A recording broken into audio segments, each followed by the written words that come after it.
Want to make login more easy with Passkey in Roblox but don't know how to add it? Hi everyone, welcome back to My Gaming Easy. In this video, I'll show you some quick and easy steps on how to add Passkey in Roblox Mobile. So without any further ado, let's get started.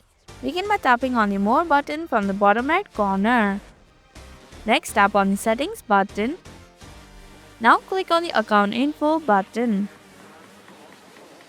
Here you have Add Passkey button, click on it. Tap on the Continue button to continue the procedure. Enter your password of the Roblox account to continue.